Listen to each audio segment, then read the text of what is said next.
outro assunto, a reforma da Previdência. Nesta, segundo o ministro da Fazenda, Henrique Meirelles, subiu o tom ao defender a reforma da Previdência durante um seminário, aliás, aí no Rio de Janeiro, um seminário promovido pelo jornal O Globo.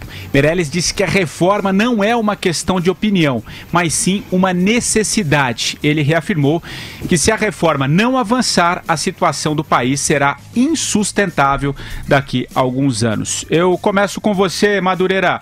Como é que você viu essa colocação um pouco mais firme do ministro da Fazenda e, de certa forma, claro, a gente já falou na semana passada que muita coisa tem mudado, né? O governo já está pensando em rever, inclusive, a idade mínima para mulheres, é um dos assuntos também, a gente conversou hoje no Jornal da Manhã com o Arthur Maia, que é o relator. Enfim, como é que você avalia essa posição do ministro da Fazenda e a reforma de uma maneira geral?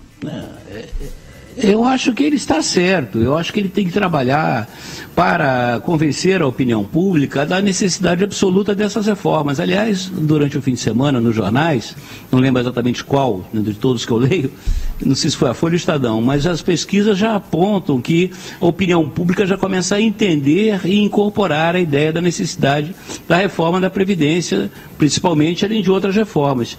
Eu, inclusive, hoje de manhã, no Jornal da Manhã, eu falei de um artigo excepcional, muito bom mesmo, que o Fernão Lara Rezende escreveu no Estadão sexta-feira, que fala do assunto em profundidade, que eu recomendo fortemente a leitura. E eu acho que as autoridades, as pessoas que realmente estão interessadas no futuro do Brasil, o momento é esse, de você reforçar, tentar ganhar o seu vizinho, o seu colega de trabalho, o seu parente, mostrar a importância das reformas, de uma maneira geral, estruturais, e da Previdência.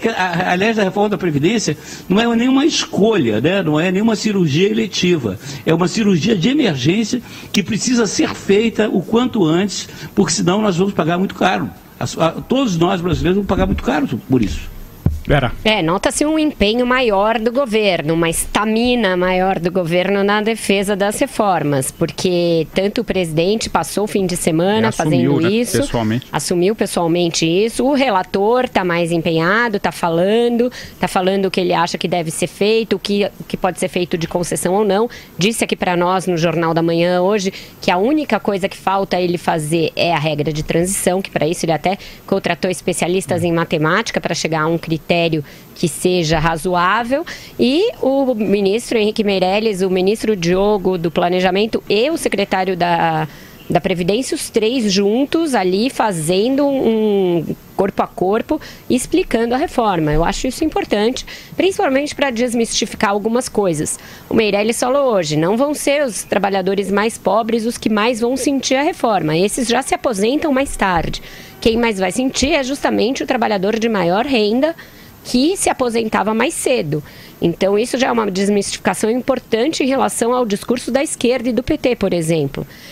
Então é importante que o governo fale, que as autoridades falem, que eles assumam a responsabilidade pela negociação da reforma e que chamem a base as falas, a responsabilidade. Vocês são base, então vocês precisam votar isso.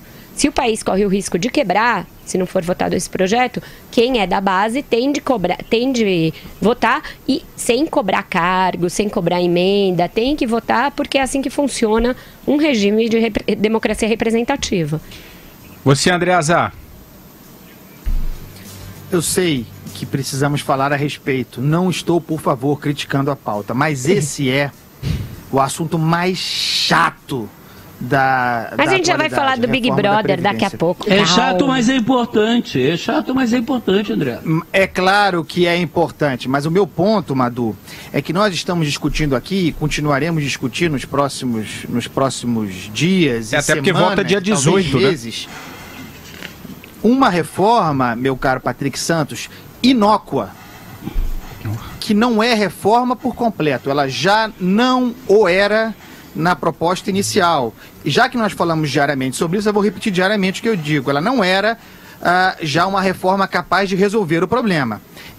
Era uma que empurrava com a barriga. Tudo bem, uma barriga um pouco maior, botava uns 5 anos de frente. Agora, com essa série de emendas, puxadinhos que serão feitos, 3 anos, daqui a 2 anos talvez, nós estaremos de novo falando sobre reforma da Previdência.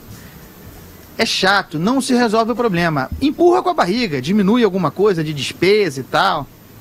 Vou repetir também, eu também sou chato. A pauta é chata, eu também sou chato. Eu sou chato sempre, a pauta eventualmente.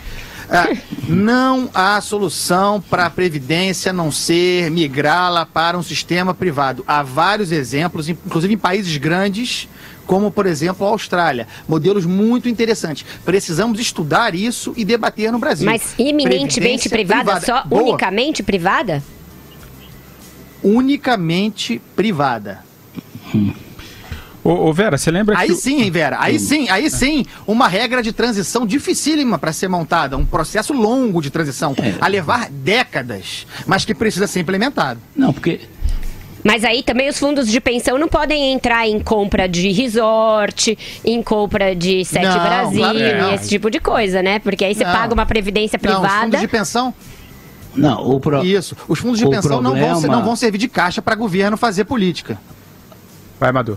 O problema é que você vai ter que encerrar o Fundo Público de Pensão, né? A Previdência, o regime geral. E não, você vai ter que... Só que ele precisa adquirir novos contribuintes para que você possa vir a pagar até aqueles velhos contribuintes aposentados morram. Então tem um problema aí complicadíssimo de como é que você vai... Não, é isso que eu falei, é uma transição de décadas, né? É uma transição de décadas, é um modelo difícil. E uma coisa importante, mas os países fazem isso, os países fizeram.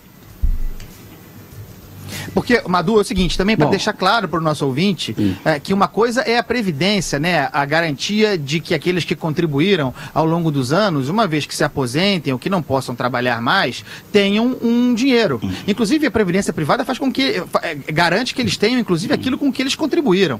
Outra coisa é Seguridade Social. Agora, eu não estou acabando com a Seguridade Social. A Seguridade Social que existe seria mantida, preservada pelo Estado. Mas essa também não é mexida na reforma, né? Agora, alguma coisa só é. Os benefícios continuados são. Diga. O grande problema está no funcionalismo público, principalmente no funcionalismo público federal. Só para vocês terem ideia, como está nesse artigo do Fernão Mesquita, quase todos os funcionários públicos federais estão no topo da pirâmide da renda do brasileiro, ou seja, dos 5% dos brasileiros mais ricos, todos que estão lá, todos que são do funcionalismo público federal estão lá, no topo da pirâmide. Né? E o número relevante está entre os 1% mais ricos de todos os brasileiros. 94% dos gastos da União vão para pagar aposentadorias e salários. Então, na verdade, o grande problema está no tamanho, na dimensão do setor público da economia brasileira. Sendo que o funcionalismo público, ele não agrega, ele não gera valor, ele não cria valor. É diferente de fábricas, de indústrias, né? O funcionalismo público, ele, por natureza, ele não cria valor. Então, o Brasil ele tem esse problema estrutural grave de depender da sua economia de uma maneira enorme do setor público, né? E que tem salários extraordinários, porque só se aposenta aos 50 e poucos anos quem é do setor público. Porque quem é do setor privado, se aposenta tem que continuar trabalhando. Essa que é a verdade. Porque só o pessoal do setor público é que se aposenta com um salário de 20, 30 mil reais. Né? O teto, eu sou engenheiro, o teto do engenheiro não chega a 6 mil reais do setor privado, que é o meu setor. É assim que acontece. Então, o conjunto da população brasileira, a maioria da população brasileira, é que fica pagando para essa minoria de funcionários públicos terem aposentadorias absolutamente incompatíveis com a realidade. Vamos mexer por aí. Agora, aí vem o problema do corporativismo brasileiro, né? Vai mexer com o funcionalismo público federal, estadual e municipal.